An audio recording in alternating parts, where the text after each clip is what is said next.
Ada sebuah perilaku dari jenengan, mungkin jenengan punya salah dengan siapa, mungkin jenengan punya relasi kerja yang mungkin telah tersakiti oleh Anda. Siapa yang sudah saya sakiti? Perasaan saya tidak pernah musuh. Dan waktu itu Pak Bayu menjelaskan, kalau saya itu tidak pernah kayaknya menyakiti orang, Mbak. Cuman kayaknya mungkin bercandaan saya yang lebih. Tapi yang terjadi sama keluarganya Pak Bayu, bukannya malah membaik, malah makin buruk. Pak Bayu sendiri pun harus merasakan sakit seperti apa yang dirasakan anaknya Bu Tati. Satu keluarga itu benar-benar kayak orang lumpuh.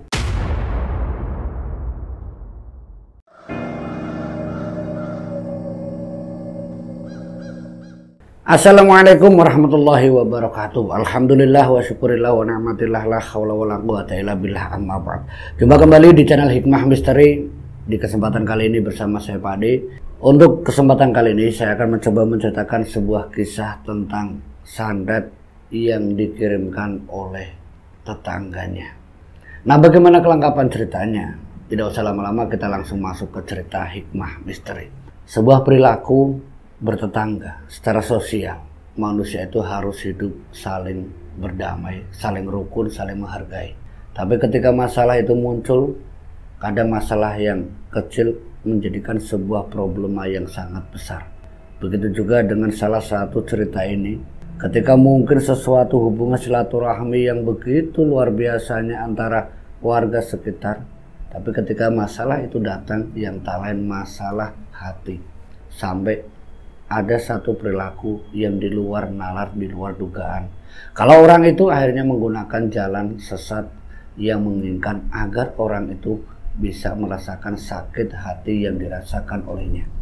Perilaku ini pun pernah terjadi oleh salah satu seseorang, yaitu narasumber, yang mungkin awalnya itu semua hanya karena lisan yang tak sengaja. Lisan yang tak sengaja yang saya maksudkan omongan-omongan yang mungkin bercanda, tapi semuanya itu kelewatan bagi sang penerima, yang tak lain adalah tetangganya sendiri. Mungkin saat itu yang dialami oleh korban, yaitu narasumber, dia mengakui segala kesalahannya.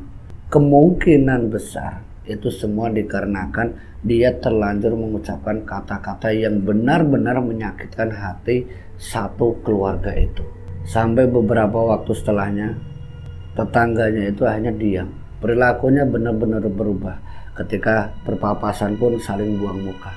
Dan bukan hanya satu orang saja, tapi seluruh keluarganya. Dan sampai pada waktu yang mungkin begitu sakit hatinya, sampai sesuatu terjadi pada narasumber, yang tak lain tentang santet yang dia terima. Dan santet itu pun bukan hanya pada dirinya saja, itu narasumber, tapi seluruh keluarganya. Dari istrinya, anak-anaknya, sampai hampir pekerjaannya pun sangat terganggu. Mungkin pada awalnya narasumber itu semua karena masalah dia sakit pada umumnya. Tapi lama-kelamaan, mungkin dalam waktu tertentu hampir 2-3 bulan, dari yang pertama anak-anaknya, berlanjut sampai anak kedua, berlanjut sampai istrinya, semua itu tidak bisa disembuhkan secara medis. Ini sesuatu yang mungkin waktu itu dia berpikirnya kalau sakit yang dialami istri dan anak-anaknya adalah sakit yang biasa.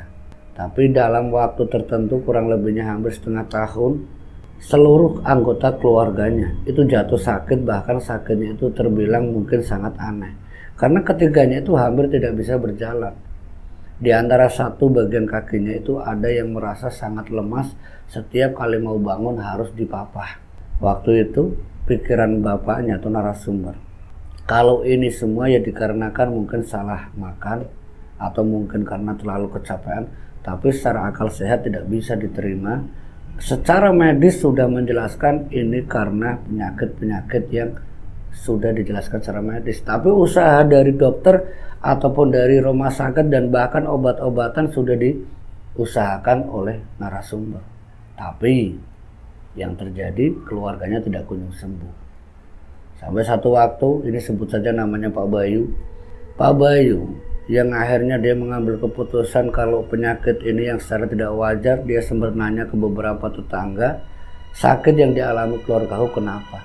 Dan yang ditanya itu keluarga yang mungkin sakit hati. Waktu itu belum tahu.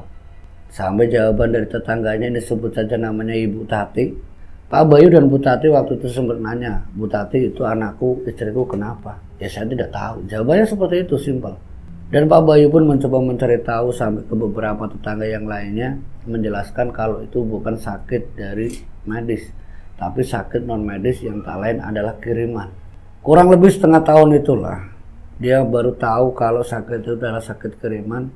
Pak Bayu mendatangi seorang paranormal, orang yang terbilang tahu tentang hal-hal gaib. Diundang orang itu di rumahnya Pak Bayu.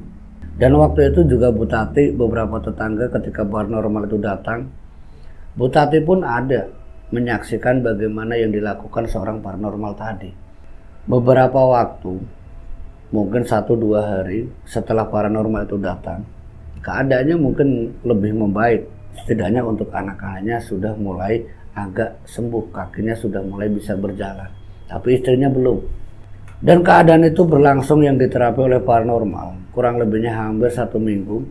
Dan ini tentu saja membuat Pak Bayu yang harus kerja sampai dia akhirnya libur 1 minggu, udah kerja, udah ngapa-ngapain, cuman ngurusi istri dan anak-anaknya, termasuk praktisi yang datang, yaitu paranormal tadi. Tapi ada satu penjelasan dari paranormal tadi, Pak, ini sakitnya tidak mudah untuk disembuhkan. Ini ada sesuatu, yaitu sebab musabab. Maksudnya apa, Mbah? Tanya Pak Bayu. Ada sebuah perilaku dari jenengan, mungkin jenengan punya salah dengan siapa, mungkin jenengan punya relasi kerja yang mungkin telah tersakiti oleh Anda. Pak Bayu berpikir, siapa yang sudah saya sakiti? Perasaan saya tidak pernah musuh. Karena Pak Bayu merasa dia itu orangnya ya suka humor. Dia tidak pernah istilahnya menyakiti orang secara nyata, entah itu pukulan atau apa. Dan waktu itu Pak Bayu menjelaskan, kalau saya itu tidak pernah kayaknya menyakiti orang, Mbak. Cuman kayaknya mungkin bercandaan saya yang lebih. Bercanda yang bagaimana? Pernah saya bilang sama tetangga sebelah yang tak lain adalah Bu Tati, kalau saya itu pernah bercanda tentang kondisi anaknya yang saat itu memang sering digendong.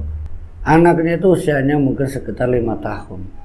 Tapi kondisi anaknya itu selalu digendong sama Bu Tati. Selalu digendong. Karena kondisi kakinya itu memang agak lumpuh. Nah waktu itu saya bercanda, "Nak, kapan kamu bisa berjalan? Nak, jangan digendong terus dong, kasihan ibunya, capek. Jangan repotin ibu terus." Waktu itu Ibu Tati cuma bilang, "Pak, anakku tuh udah bisa berjalan, Pak, kakinya udah lumpuh. Bapak udah tahu kayak gini ngomongnya kayak gitu." Hanya sekedar omongan seperti itu. Itu yang diingat oleh Pak Bayu. Tapi mungkin bagi Bu Tati kemungkinan besar waktu itu anak 5 tahun yang digendong itu memang punya kekurangan atau cacat secara fisik. Dan itu yang membuat Bu Tati ataupun keluarganya benar-benar tidak terima apa yang barusan dikatakan oleh Pak Bayu. Dan Pak Bayu pun merasa kalau apa yang dikatakan ke Bu Tati tentang kondisi anaknya yang cacat secara fisik itu memang tidak sekali 2 kali. Ketika keluar sebentar atau sorenya, "Nak, main dong bareng anak om." Sementara anak itu nangis. Anaknya Bu Tati cuma bisa nangis. Ya mungkin dia merasa kalau dirinya tidak mungkin bisa bermain seperti anak-anaknya Pak Bayu ataupun tetangga yang lainnya. Dan ini yang membuat Bu Tati itu sampai ya mungkin dibilang sakit hati, benar-benar sakit hati. Anak 5 tahun pada umumnya ya kepingin lah main sama temennya.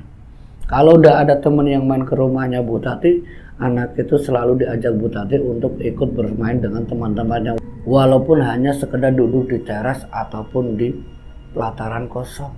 Yang tujuannya ya untuk menyaksikan teman-teman seusianya bermain-main, menjadikan hiburan anaknya Bu Tati.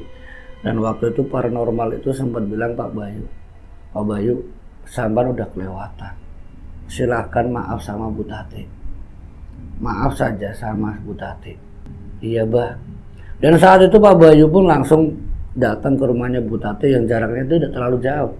Hanya jaraknya itu hanya selang beberapa rumah. Saat itu Bu Tati yang ada di dalam bersama anaknya yang saat itu sedang bermain dan nonton TV. Pak Bayu datang ke rumahnya dengan mengetok pintu dan mengucapkan salam, dipersilahkan masuk.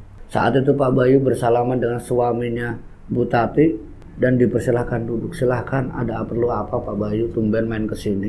Kata suaminya Bu Tati. Saat ditanya oleh suaminya Bu Tati, dia langsung to the point, Pak, saya kesini mau minta maaf. Maaf apa Pak? Bapak tidak salah sama saya. Mungkin tidak sama Bapak, tapi saya merasa sangat bersalah atas apa yang sudah saya katakan. Saya mau minta maaf atas nama saya, keluarga saya, sama ibu sekeluarga termasuk anak Bapak. Tapi waktu itu Bu Tati yang lagi nonton TV, saya tidak pernah akan maafkan Pak. Bapak tidak pernah merasakan bagaimana kondisi anak saya. Bapak ngomong seenaknya. Anak saya itu cacat fisik Pak, sedari kecil Pak. Anak ini anak saya Pak. Ia mendengar seperti kayak ungkapan hati seorang ibu yang tak lain adalah Bu Tati. Pak Bayu menghampiri. Bu, maafin saya Bu, maafin saya Bu. Saya maafkan Pak. Sudah itu aja. Benar ya Bu, maafin. Iya saya maafkan. Itu keluar dari ungkapannya Bu Tati. Dan Pak Bayu pun bergegas kembali setelah dia pamitan sama suaminya. Tapi yang terjadi sama keluarganya Pak Bayu bukannya malah membaik, malah makin buruk. Pak Bayu sendiri pun harus merasakan sakit seperti apa yang dirasakan anaknya Bu Tati. Satu keluarga itu benar-benar kayak orang lumpuh. Sampai keluarga besarnya Bayu yang mengetahui Bayu dan anggota keluarganya yang lumpuh semuanya. Ya kayak orang lumpuh, benar-benar tidak bisa bergerak. Sampai ya mereka ke kamar mandi dan sebagainya itu dibantu tetangga. Kurang lebihnya itu hampir ya beberapa bulan. Apa yang dirasakan Pak Bayu itu tidak kunjung sembuh, sampai keluarga besarnya yang ngundang kiai, ngundang praktisi, semuanya sudah dilakukan. Sampai paranormal itu pun menjelaskan kembali apakah orang yang sudah kamu sakiti sudah benar-benar memaafkan kamu secara ikhlas lahir batin apa belum. Jawabannya Pak Bayu, saya sudah Pak, tapi saya tidak tahu apakah dia ikhlas atau tidak, saya tidak tahu. Karena ya ikhlas itu urusannya yang di atas Pak, saya tidak tahu, kata Pak Bayu. Saat Pak Bayu menjelaskan antara ikhlas atau tidaknya Bu Tati, beberapa praktisi yang diundang keluarga besarnya, termasuk kakaknya Pak Bayu, sebut saja namanya Pak Udin, itu menjelaskan kalau kemungkinan besar Bu Tati itu belum memaafkan secara lahiriah dan batiniahnya. Dan sakit yang dialami oleh Bayu, istri dan kedua anaknya pun bukan santet secara biasa. Dan saat itu Pak Udin yang mencoba menjelaskan ke para praktisi yang saat itu bukan cuma satu kiai dan juga beberapa santri yang lainnya, itu dijelaskan oleh Pak Udin kalau apa yang dialami oleh Bayu dan keluarganya itu bukan sakit medis, ini kiriman. Dan jawaban dari Pak Bayu tadi kalau Bu Tati belum ikhlas. Nah waktu itu Pak Udin, kata Pak Bayu, itu sampai datang ke rumahnya Bu Tati. Dan Pak Udin pun mengajak Bu Tati untuk datang ke rumahnya Pak Bayu, yaitu adik kandungnya. Tapi Bu Tati yang saat itu diminta sama Pak Udin sampai beberapa waktu itu nunggu Pak Bayu. Mungkin hampir 1 jam, mungkin antara ia mau atau tidak. Akhirnya datang Pak Udin bersama Bu Tati dan anaknya yang digendong. Saat itu Bu Tati ketika melihat Pak Bayu yang terbaring, ya terbaring di kamar, termasuk istrinya dan kedua anaknya, semuanya itu kayak lumpuh total. Lumpuh bagian kakinya itu tidak bisa untuk berjalan. Dan Bu Tati di situ menangis. Dia menangis karena semua anggota keluarga itu dia merasakan sakit apa yang dialami oleh anaknya sendiri yang saat itu diemban, digendong. Saat itu Bu Tati menjelaskan, Pak Bayu maafkan saya Pak. Sebenarnya Pak Bayu minta maaf, tapi Bu Tati malah minta maaf. Sampai ya kiai saat itu bingung. Kok Bu Tati malah minta maaf? Ada apa Bu?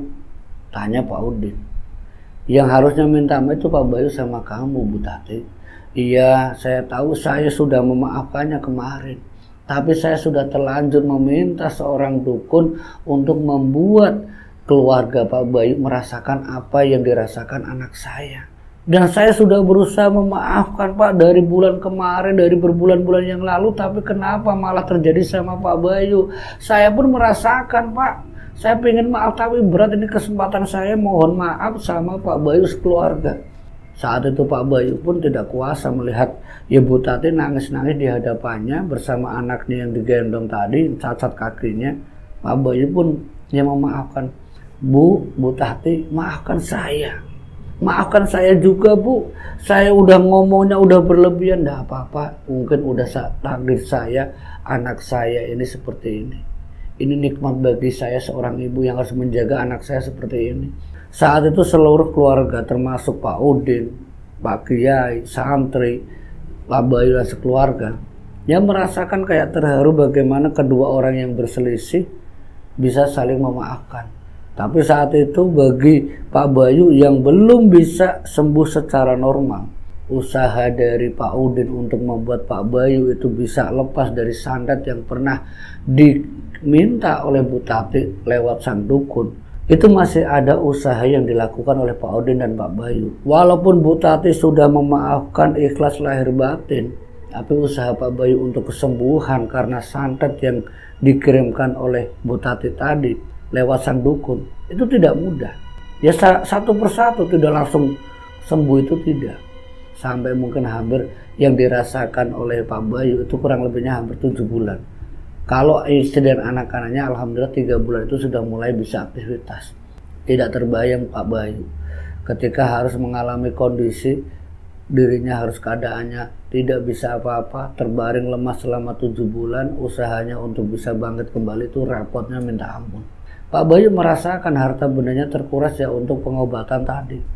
Memang tidak mudah untuk mengembalikan santet yang sudah terlanjur masuk karena ulahnya sendiri, yaitu ulah dari Pak Bayu sendiri. Dan mungkin itu bukan hanya santet, tapi mungkin itu karma ataupun sebuah cobaan karena sudah tidak menjaga lisan dari Pak Bayu yang membuat dia harus selama 7 bulan itu terbaring di dalam kamar dalam keadaan lumpuh. Dan semenjak saat itu setidaknya Bu Tati yang sering menjenguk, yang dibantu istrinya yang sudah mulai membaik, Pak Bayu mulai merasakan kalau kakinya mulai ada gerakan yang setidaknya kayak ada darah yang mengalir yang membuat kakinya sedikit demi sedikit bisa mulai aktivitas.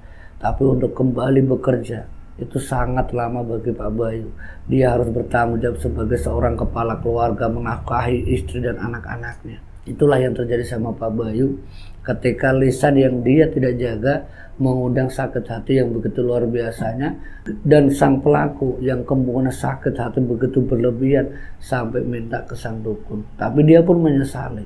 Semoga dari kisah Pak Bayu ini kita bisa ambil hikmah dan pelajarannya. Saya Pak Ade, akhirul kalam, wassalamualaikum warahmatullahi wabarakatuh.